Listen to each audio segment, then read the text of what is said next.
and just kind of slowly bring everything together in the middle. So again, to set where you want to clone from, you have to hold the Alt key.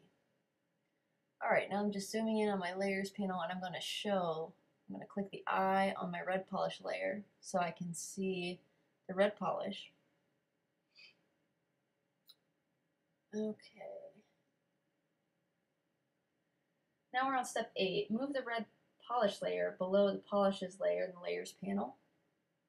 So I'm going to go over to my layers panel, find the red polish, and now I want to move it below the polishes layer. So I'm just going to click and drag it down until you see this. You'll see this small gray line, and then once you let go, it'll then set the red polish below whatever layer you want. And in this case, it's the polishes layer. Alright, so now once I set the red polish below, the polishes layer then covers up my red polish, which is fine because that's the effect we're going for.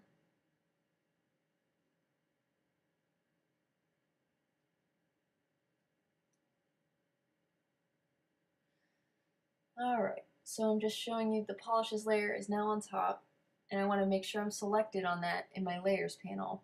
And now we need to get rid of this white nail polish, and we're going to replace it with our red nail polish.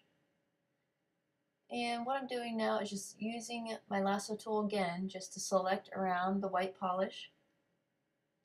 I'm going to click my quick layer mask option, and you can see the other two nail polish, they're kind of included in that selection, and I just want to clean that up a bit. I don't want those to be removed. So I need to grab my brush tool while I'm in quick layer mask mode, and I'm going to choose black. And I'm going to zoom in a bit so I can get closer. You can see black is going to add to my selection here. So I'm just painting around that nail polish. And if this isn't working for some reason, make sure you're on the correct layer. Also make sure you have the quick layer mask button clicked. And you should see some red on your canvas after you start painting. And always make sure you use your brush tool when you're editing in quick layer mask mode. Alright, so that looks pretty good. I'm going to deselect my quick layer mask, and you can see my selection's pretty close to that nail polish bottle, which will mean less cleanup I'll have to do later. So I just hit the delete button to get rid of it, and I'm going to go up to my select option at the top again and choose deselect. Okay, so the white nail polish is now gone. We are now on option number 10, which is position the red polish bottle so it appears where the white polish bottle is visible. And all I did was select my red polish layer and then grab my move tool, which is the very top tool, and you can see it's selected and it looks like this black arrow. And I just dragged my red polish over underneath where that white polish used to be so it could take its place. Okay, next is to use any tools necessary to fix the areas around the red polish bottle. And you're just going to use the clone tool as you did before by using the clone brush tool.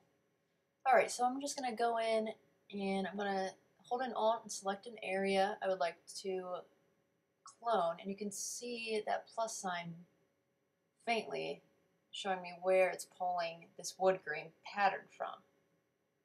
You can see it gets kind of darker, so I'm going to reset my origin to the darker area so it grabs from the wood grain that's the darker shade.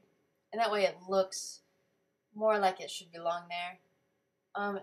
Wood grain is really hard to get it to look perfect just because it's so detailed. So you don't have to be extremely precise with this, and you can see in the book it's really not that precise.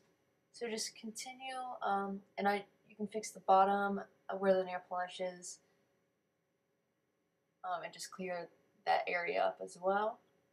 Okay, now we're moving on to step 12, and we're going to add an adjustment layer to our red polish layer, and this adjustment layer is going to change the color to violet, from red to violet. So go up to your window and make sure that your adjustments has this check mark next to it, or you won't see your adjustments panel to the right. And over here you can see, I'll show you the adjustments panel here, and it's going to have all of these icons. The first one's the sun.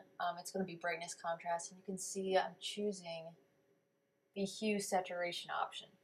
And in your book you can just go into each box and type in the measurement that the book specifies for the color violet. And you can see everything on my page is changing these different colors, and that's okay because we're going to tell this adjustment layer to affect only the red nail polish after we're done. So I put in my measurements, and I'm just going to, you can see the red nail polish is now violet, and right in my layers panel you can see my adjustment layer, and it's at the very top, and what that is saying is it's going to affect all the layers below, and that's why everything looks this peculiar color. So what you need to do is drag your adjustment layer above the red nail polish layer, and then after that we're going to hold an Alt and then click in between the red nail polish and the adjustment layer. Then you'll see the icon that shows up after that. Alright, I'm holding an Alt and then just hovering in between my adjustment layer and my red polish layer, and you can see that icon that shows up. It's like a black and white circle. Once it shows up, you can click, and then your adjustment layer will have this arrow next to it pointing downward, and that's just showing you that it's applied to the layer below, and in our case it's the red nail polish layer. And what that does then is makes it so the red nail polish is now violet and everything else is untouched. Okay, so step 13 is to add some text. It says add 1 or 2 brief type layers and apply layer styles to at least one of them. So I just grabbed my text tool and I drew out a text box area. I'm just choosing my font size at the top, and I chose 48. And with the text tool, you don't need to make a new layer. It automatically makes a new text layer for you as soon as you draw out a text box. So I have my text tool, and I'm going to click inside my text box and make sure my cursor's in there. And then I'm just going to start typing.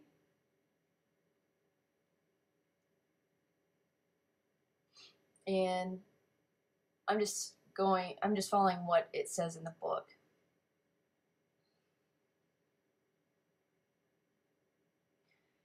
And you can see my layers aren't necessarily centered, but I usually do that at the very end.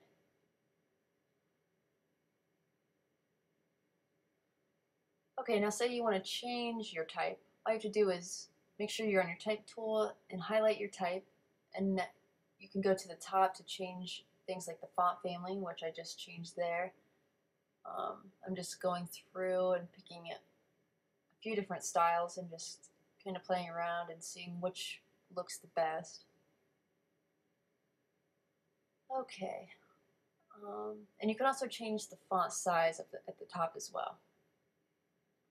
Alright, so I grabbed my move tool, and that takes me off of my text tool, and now as long as I'm on my type layer, I can move the type around the page. And I'm just going to use my move tool to move the type layer more in the center, and that's how it is in the book. You don't necessarily have to do it that way.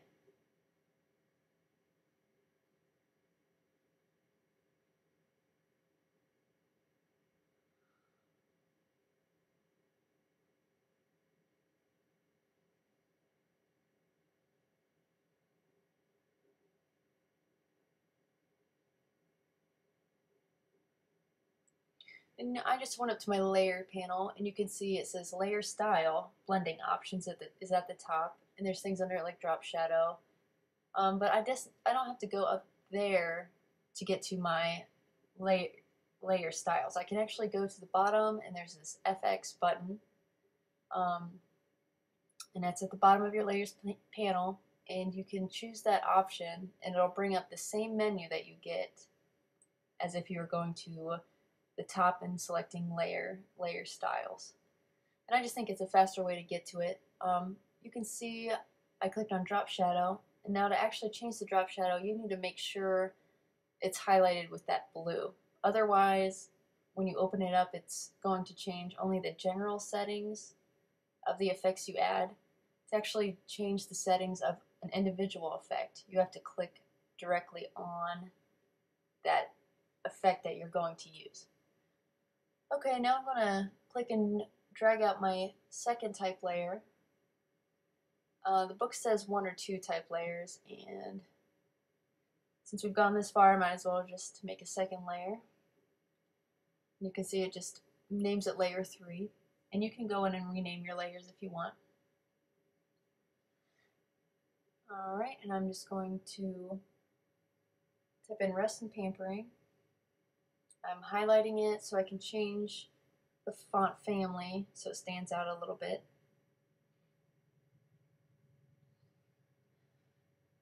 Alright, and you can see it's a little large, so it's broken up.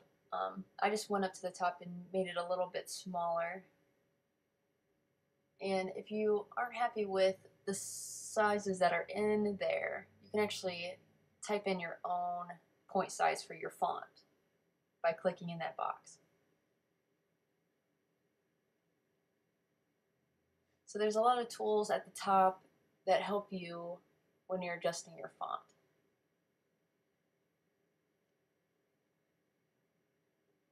And I'm just going to go 24, and I'm going to get my move tool so I can center this as well. You can see I added the drop shadow to my first line of font that says there's nothing like. And now I'm going to go down and add a special effect. You can see that FX button. I'm just going to click on blending options, and I want to add an effect to this Rest and Pampering type layer. And I'm going to do bevel and emboss, and you can see once I click on it, it checks that box and highlights it blue, so that I can adjust the bevel and emboss, but I'm just going to leave it to the default setting. Okay, and you can see the bevel and emboss was added to my Rest and Pampering type layer. Now step 14 asks you to save a copy of the file and then flatten the original image. So what we're going to do next is we're going to go up to File, Save As, and I already named my Manicure copy, so I don't need to worry about changing that. I'm just going to hit Save, and I want to replace my original Manicure copy I downloaded. But we're not done because we need to save an actual copy. So we go back to File, then we go to Save As, and you can see down at the bottom there's a Save as a Copy box option, and just check that box and it'll then save it as a copy, and it'll change your file name and add copy to the end of whatever you name your file.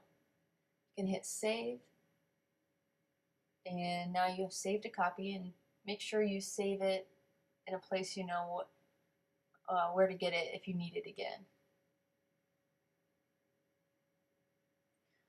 Alright, next we need to flatten everything we see into one layer. And what we can do is go over to our Layers panel and hit the drop down menu on the right, and there is the Flatten Image option. And I selected that, and it'll give you this message, Discard Hidden Layers. And I'm going to hit Cancel, and now I want to reveal the layer I've hidden, which is one of those nail files. So make sure all your layers are revealed, those eyes are checked. And I'm going to go back and select Flatten Image again, and it flattened it for me. I'm just going to unlock it.